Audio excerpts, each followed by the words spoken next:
ನಮಸ್ಕಾರ ಎಲ್ರಿಗೂ. ನಾವು ಬೇರೆ ಸ್ಟೇಟ್‌ಗೆ ಹೋದಾಗ ನಮ್ಮ ಕನ್ನಡದವರು ಹಾಗೆ ಕನ್ನಡ ಮಾತಾಡೋರು ಸಿಕ್ಕರೆ ಭಾಳ ಖುಷಿಯಾಗುತ್ತೆ ಅಲ್ವಾ? ಇಂತಹದ್ದೇ ಒಂದು ಸನ್ನಿವೇಶ ಕೇರಳದ ಸುಲ್ತಾನ್ ಬತ್ತೇರಿಯ ಮೈಸೂರು ವೆಜ್ ಕೆಫೆಗೆ ಹೋದಾಗ ನಮಗಾಯಿತು. ಮೈಸೂರು ವೆಜ್ ಕೆಫೆಯಲ್ಲಿ ನಮ್ಮ ಅರ್ಜುನ ಆನೆ ಅಂಬಾರಿ ಹೊತ್ತಿರೋ ಫೋಟೋ ನೋಡಿ ಖುಷಿಯಾಯಿತು.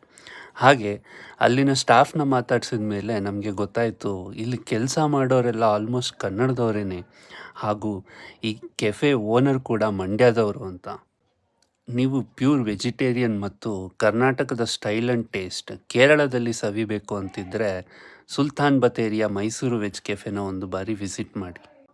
ಒನ್ ಟೈಮ್ ಭೇಟಿ ಕೊಟ್ಟು ಇಲ್ಲಿಯ ಫುಡ್ ಟೇಸ್ಟ್ ಮಾಡಿದ್ಮೇಲೆ ಮತ್ತು ಸ್ಟಾಫ್ನ ಹಾಸ್ಪಿಟಾಲಿಟಿ ನೋಡಿದ್ಮೇಲೆ ನೀವು ಮತ್ತೆ ಮತ್ತೆ ಈ ಕೆಫೆಗೆ ಹೋಗೋದು ಖಂಡಿತ. ಅದಲ್ಲದೆ ಈಗ ಶಬರಿಮಲೆಗೆ ಹೋಗೋರಿಗೆ ಜಸ್ಟ್ 80 ರುಪೀಸ್ಗೆ ಫುಲ್ ಮೀಲ್ಸ್ ಊಟ ಕೊಡ್ತಿದ್ದಾರೆ. ಹೋಟೆಲ್ ಆ್ಯಂಬಿಯನ್ಸ್ ಮತ್ತು ಸ್ಪೇಸ್ ತುಂಬ ಚೆನ್ನಾಗಿದೆ. ಹಾಗೆ ನಮ್ಮ ಕರುನಾಡ ಸಂಸ್ಕೃತಿ ಮತ್ತು ವಿಶೇಷತೆಗಳ ಫೋಟೋಗಳು ಗೋಡೆ ಮೇಲೆ ರಾರಾಜಿಸ್ತಾ ಇದೆ. ಮತ್ತು ಇಷ್ಟೆಲ್ಲ ಕೇಳಿದ್ಮೇಲೆ ತಡ ಯಾಕೆ ಮಾಡ್ತಿದ್ದೀರಾ? ನೀವು ಕೇರಳ ಟ್ರಿಪ್ಪಲ್ಲಿದ್ದರೆ ಸುಲ್ತಾನ್ ಬತ್ತೇರಿಯ ಮೈಸೂರು ವೆಜ್ ಕೆಫೆ ಈಗಲೇ ವಿಸಿಟ್ ಮಾಡಿ. ಹಾಗೆ ಇಲ್ಲಿನ ಫುಡ್ ಹೇಗಿತ್ತು ಅಂತ ಕಮೆಂಟ್ ಮಾಡಿ ನಮಗೆ ತಿಳಿಸಿ. Thanks for watching the video. Like, share and subscribe.